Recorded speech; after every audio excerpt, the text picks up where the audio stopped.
At first glance, the U.S. Navy often looks quiet. Carrier strike groups patrol the same waters for weeks. Submarines disappear without headlines.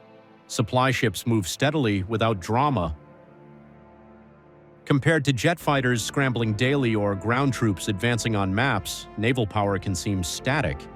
But that stillness is exactly why it matters. Modern warfare isn't decided by who moves the fastest.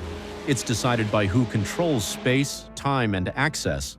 And that's where the U.S. Navy becomes the decisive force, long before bombs fall or troops cross borders. Control without motion fighter jets project power by flying. Ground forces project power by advancing.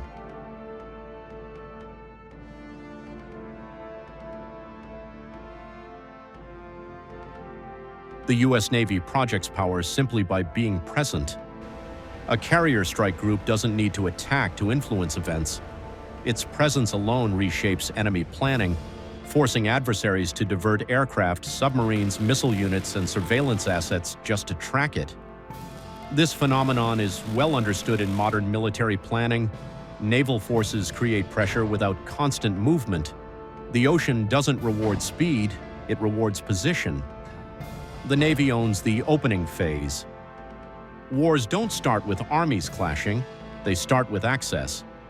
Before airfields are secured or ground forces deploy, sea lanes must be open, communications protected, and logistics guaranteed.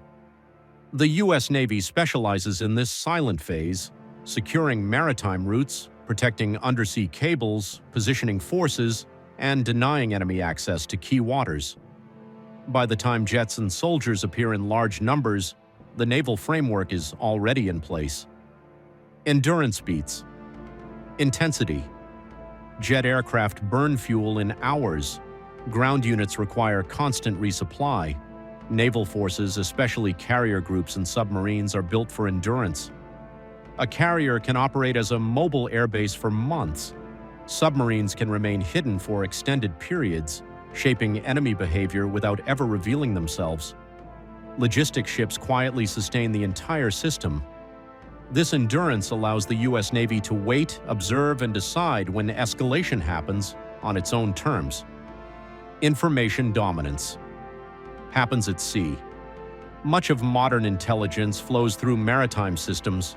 Undersea sensors, patrol aircraft, radar pickets, satellites linked to fleets, and command ships acting as data hubs. Naval forces integrate these streams into a single operational picture. While jets execute missions and ground forces hold terrain, the Navy manages the information backbone that tells everyone where to act and when. This coordination rarely makes headlines, but it determines outcomes. Why it looks slow. Naval movement is deliberate by design. Every repositioning is calculated against fuel consumption, logistics coverage, submarine threats, and political signaling. What appears as inactivity is often controlled restraint. In naval warfare, moving too much reveals intent.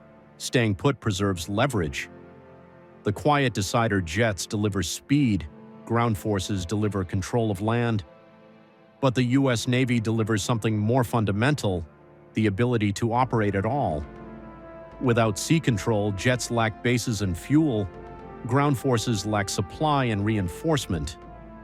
The Navy doesn't compete with these forces, it enables them. That's why, even when it seems still, the U.S. Navy remains the decisive force,